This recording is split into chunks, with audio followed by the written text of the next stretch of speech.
Hi guys, so today ang reunion shoot ng Sparks Camp Season 2. Siyempre, pag napanood nyo yung vlog na to, napanood nyo na yung reunion pero magtatanong pa rin tayo sa mga campers kung kumusta na nga ba sila 4 months after the shoot. So, here's another green flag camper, Atisa Manalo! Quezon Province. Pati yung province gets Province. Hello po, Direk. Ito rin ang question ko sa napakagandang Barbie doll natin.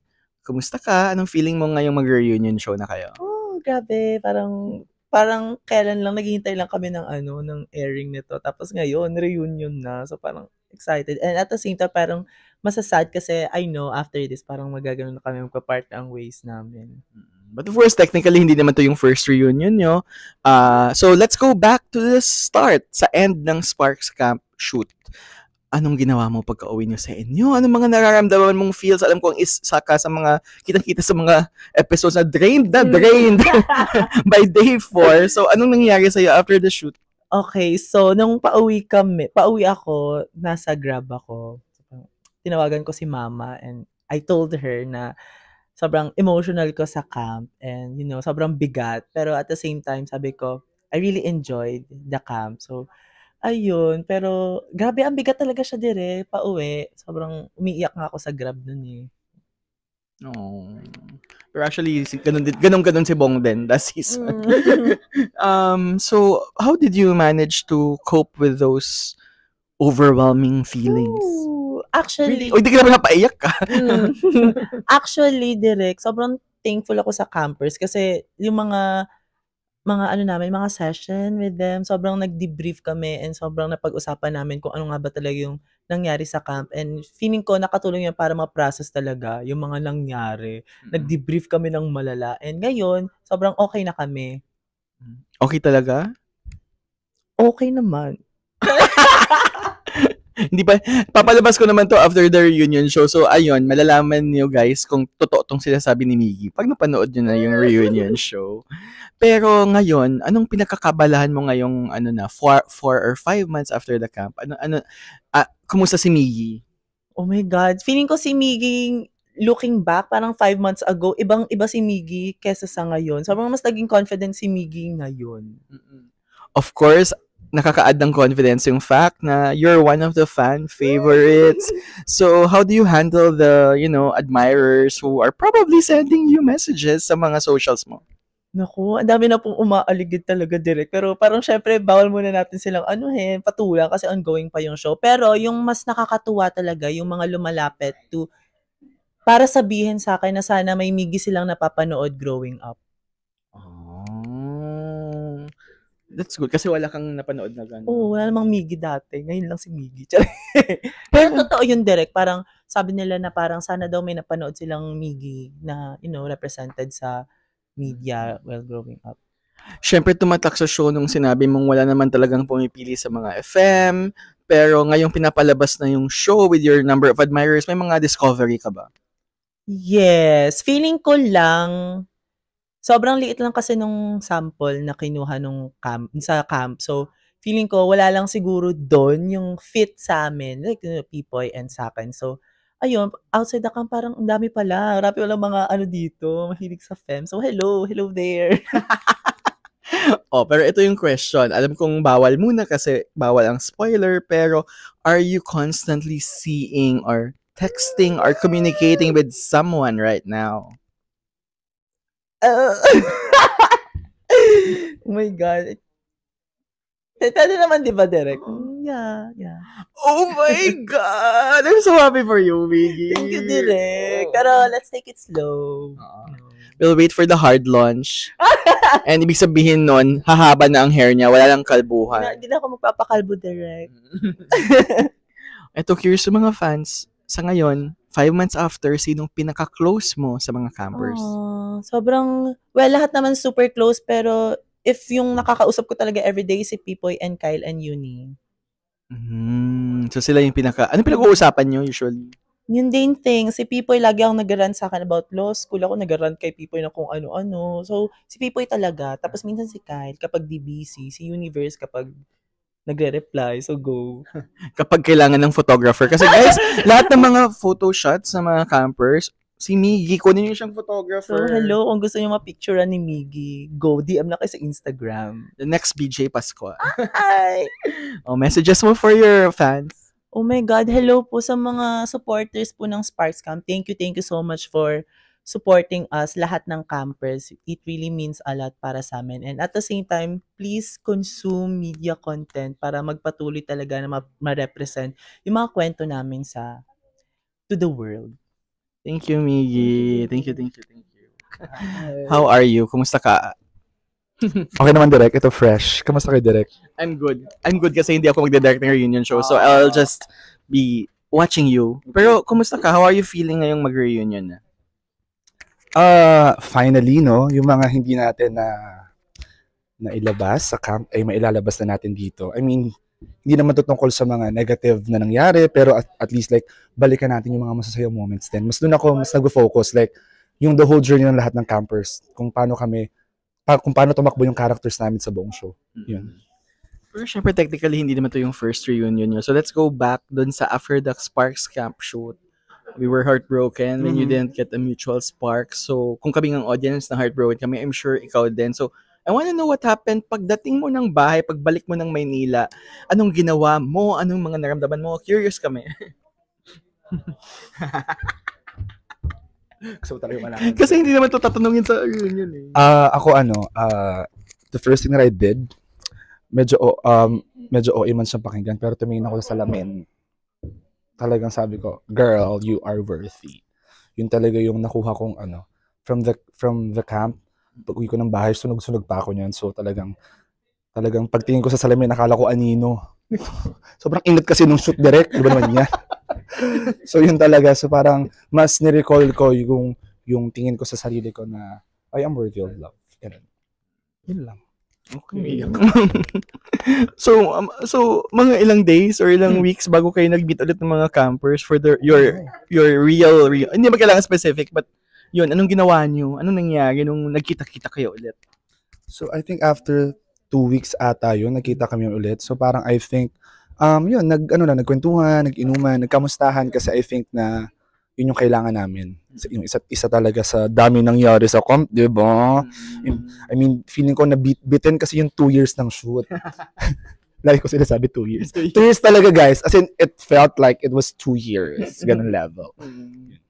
Oh, eto. I'm sure naman papalabas ko naman kasi ito after the reunion. So I'm sure nandun yung nitty-gritty. Hindi naman magagalit yung black sheep. Pero, kumusta na kayo noong una ni Universe? We're friends. We're okay. We're okay right now. Siguro din during the airing lang ng buong shoot, buong series, medyo I feel like naapektuhan talaga ako sa nangyari kahit alam ko na yung nangyari. Pero nung napanood mo siya na it was like edited, lahat talagang na sum up na lahat ng nangyari sa isang araw. I think I got affected sa buong nangyari. And I think up until now I am. Yun. So okay naman kami, we're friends. And lahat kami we're friends and we're trying to build the connection after the camp, which is mas mahirap kasi dito na magkakaalaman yung magiging friends ba tayo, magiging colleagues ba tayo, talagang magka-work lang tayo before. So yun yung pinaka-challenge namin ngayon. Seichi. I love Seichi. Seeing them sa camp, no, nakita ko kung paano niya ako iginala. Ano nakita mo yung sa sitwasyon na ganun. Oo, pero I feel like gets ko siya na ganun talaga. I mean, pinakitaan ka ng motibo ng isang tao, di ba? So, nagustuhan mo or something like nag-ignite na feeling sa'yo. So, kailangan mo siyang gawa ng paraan. And yung feeling na nagbigay siya sa akin na parang ayaw niya ako masaktan, I felt that. Because, fem gays are fem gays. Ito na. Kahit abridged version na lang kasi ayoko namang ibinuhos mo yung emosyon dito. Siyempre, mas magandang sa reunion show. Pero, how are you and Paco? We're okay.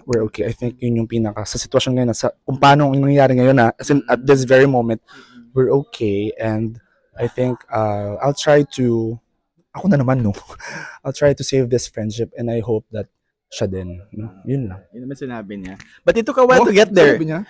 Kanina sa akin, it took a while to get there. You had some talks. Pero sige, sir, yun na lang yun. Ayoko namang iuga sila dito. Pero sige, sa ngayon na lang is, kumusta ka? Ang dami mong fans. Ang daming nagmamahal sa'yo. Are you dating or seeing someone right now? Alam mo, to be honest, Derek, after the camp, I think mas natanong ko yung sarili kong ready na ba talaga ako. I mean, coming in kasi parang, shit, kaya ko to. Jowa na ako. Pero yung naramdaman ko ulit yung ganung feeling na reject. Alam mo, may something na naman siya sa akin na parang ayoko na naman siyang maramdaman. Na parang pumasok ako ng camp, parang inopen ko yung sarili ko, tapos na-reject ako. Parang, girl, nag-snap na naman, parang, hindi universe ah. Nag-snap na naman, nag-snap na naman yung reality na, am I ready to get hurt again? Pero syempre, hindi tayo mag-focus sa hurt. Pero, I'm not closing my doors, but I am just feeling myself right now. I mean, this is the whole fantasy of EJ. I am very open to anyone. So, kung sino man dyan, kung napanood mo kung paano ako magmahal, message mo ako, pero dapat hindi mo ako liligawan dahil lang kasi gusto mo ng clout. Girl, hindi pwede. I know that. Yan lang. Okay. Diba? Pero sa mga ang dami mo messages for sure. Nasasagot mo ba lahat? Nababasa ko lahat direct, pero hindi ko po siya nasasagot isa-isa, pero I mean, I'm trying my best kasi parang very new po sa akin itong ganito nangyayari sa live ko. Pero sobrang thank you po sa lahat na nagpapadala ng messages, even tweets, lagi po ako nagbabasa, as in OA. Lagi ako nagbabasa, parang the whole period ng camp, lagi ako nagbabasa, lagi akong online. And it's very alarming kasi lagi ako nasa phone, but in-enjoy ko na lang siya kasi ilang weeks lang naman siya, di ba? 8 weeks lang naman. 8 weeks lang naman siya. May pa palang reunion show. Oo. 10 weeks siguro. So, ini-enjoy ko lang siya direct. And I am very thankful sa mga tao na nagmamahal sa akin, sa mga EJ lovers. Ayun, yun. Kasi may kanya-kanyang paano yung martinis, EJ lovers pala sa'yo. Hindi pa ako nag-brand. Ewan ko. Sige, tingnan natin. I think mas mabugay. Yes! Mabugay! Eto. Sinong pinaka-close mo sa mga camper? Pinaka-close. Lahat sila okay kami. I mean lahat ng yung connection ko with them, okay kami lahat. Pero I think I'll say Alan and Libra Sisters. Yeah. Alan and Martin. Yeah. We have this group. We call our group like May. Mga May. Martin, Alan, EJ. It's very like, the girl group, May. Yan sila. But I love all of them. Yun nga lang, mas recent, lagi kong nakakausap lagi yung dalawa. Okay. Yan. And anong pinakakabalahan mo naman? I know you've been directing a lot of drag shows. I'm happy for you. So anong pinakakabalahan ni EJ de Mayakyak ngayon? I'm trying to go back to drag, no? So, nagdi-direct po ako ng mga drag shows, and at the same time gumagawa ako ng content for my drag queen friends, and at the same time ina-apply ko na siya sa sarili ko. And I'm very looking forward na yun, alam mo, soon makita tayo sa isang show na Markova, no? So, tingnan natin yan soon. So, mga nag-message sa akin, let's see, let's hope for the best, let's manifest it. Yun. Okay. And finally, message mo to your EJ lovers. EJ lovers? Mabugis! Grabe, itong season na to is inopen ko yung heart ko sa lahat ng tao, and sana salamat dahil napatawa ko kayo. Salamat sa pagtawa sa akin, sa mga kagaguhan ko sa show, sa mga kabitchesan ko sa show. But I think ang pinakagusto kong iwan sa inyong lahat is always love your parents. Always love your parents. They're not gonna be there forever. Always honor them, always hug them, kiss them. So yun lang po. Thank you, guys. Ito, kasama ko ngayon si Seichi, the drama of season 2. So how are you feeling mag-reunion show na? I'm actually kind of dreading it a bit because parang right now, after ng filming, each and every one of us got pretty close na with each other. And parang nakakaba lang in a way kasi we have to revisit yung feelings namin from before. So, sana hindi kayo mauga masyado. Nag-usap-usap naman kami na be prepared, baka may mga lingering feelings na Pero, so far naman, I hope, even though, amay the drama, I hope naman the reunion comes forward without us. Kinakabahan ka. Oo. Kinakabahan ako, sorry. Okay. Sige, let's go back na lang muna. Of course, hindi naman to technically yung first reunion nyo dahil nakita naman na kayo after. But, balik natin after the camp. So, obviously, after the camp, kitang-kita sa episode 8 na you were shocked that you got a mutual spark from Paco, and then wala kang nakuhang mutual spark from Kyle, umuwi ka sa inyo, anong nangyari pag uwi nyo ng bahay and anong naramdaman mo nung mapanahong yun? Actually, parang it was kind of a wake-up call for me. Kasi I think buong season, I was just focused on other people's lives. And parang I didn't see sumali ako ng Sparks Camp, pero when I was there na mismo, parang yung behavior ko, halatang I didn't see myself as someone who is lovable. Na parang when people say they're interested with me, I push them away. And nangyari yon for multiple times. Tapos it's hard for me to confess to people. So, I think parang yun yung realization ko na it only takes a bit of vulnerability for the world to open itself up to you. And yun yung na-lesson ko talaga. Am I right in saying na parang you went there with a plan, you joined the camp with a plan, and then when you were there, kasi sabi mo rin naman sa episode, parang you got rid of the plan kasi ang dami mong feels na naramdaman? Ayun nga.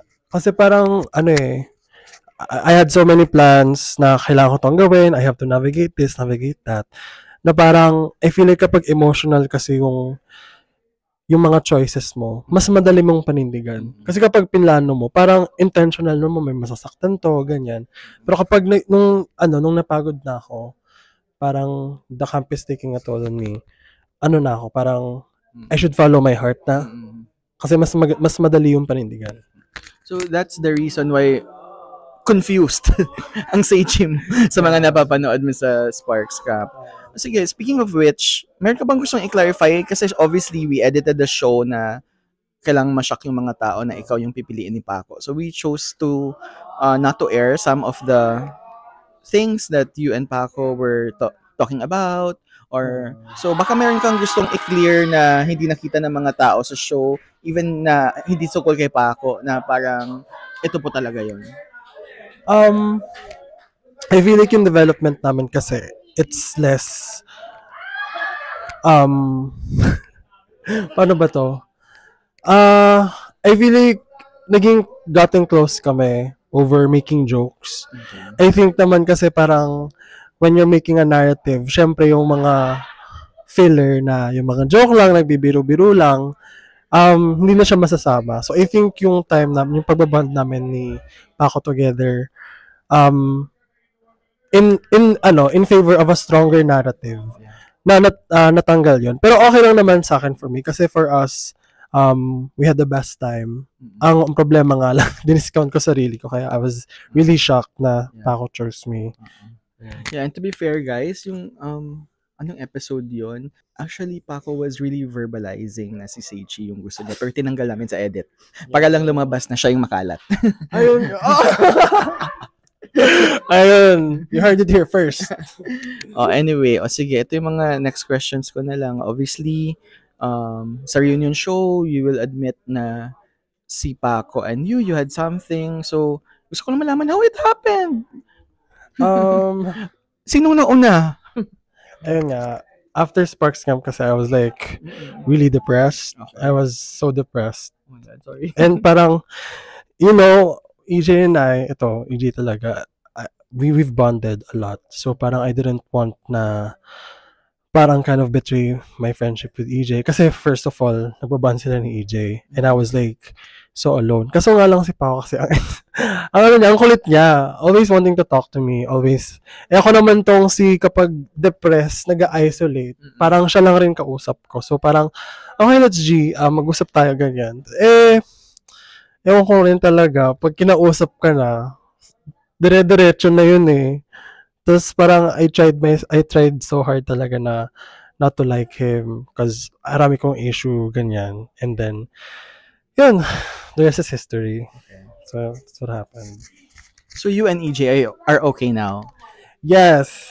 Pwede ko ba sabihin, grabe. Kaya naman rin yung show to na when we first, kasi parang there was a time na Paco and I, we're not going to the, we were not going to the reunion nila on their own. Instead, we were kind of together. Yeah, I asked them kumusta kayo. Pinakita sa akin picture ng dalawa na parang may ASG. Research ko na sa ASG. Why hindi wholesome lang kami. For the first few months. Ito, ayun nga. Tapos parang, I was like, when we started dating, sabi ko kay Paco, I think it's better na sabihin sa kanila kapag, magjowa na tayo. Kasi we're still dating at the time.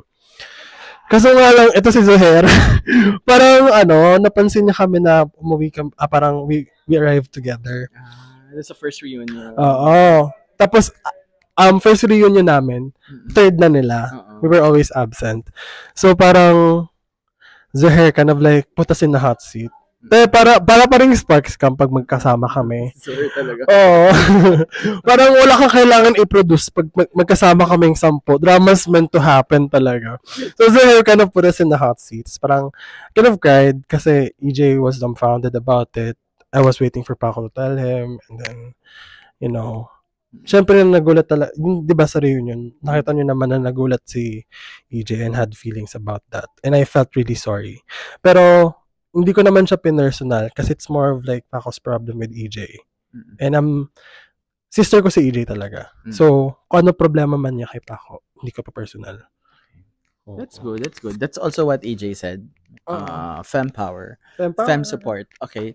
So, anyway, after the reunion show naman to, malalaman din nila na you just broke up last week. So,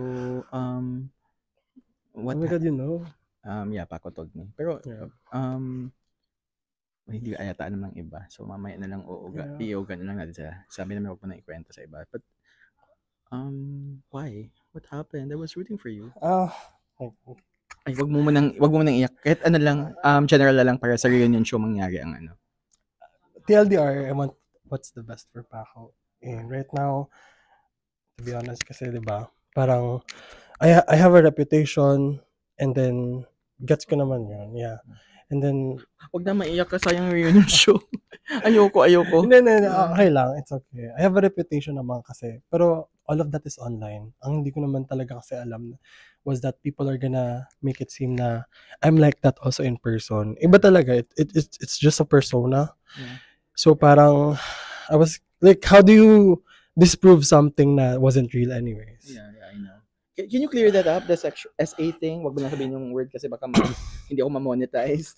I think kasi, I'm not like that. My friends know me na hindi ako ganyan. Nakita nyo naman sa camp mismo, even before I was being canceled, na kapag may gusto ako, lalayuan ko. Diba? It took me like 5 episodes. Yes. Binilang ko, it took me 5 episodes para kay Kyle. Makalat ako, I'm always for the drama, pero when it comes to things like that, hindi talaga.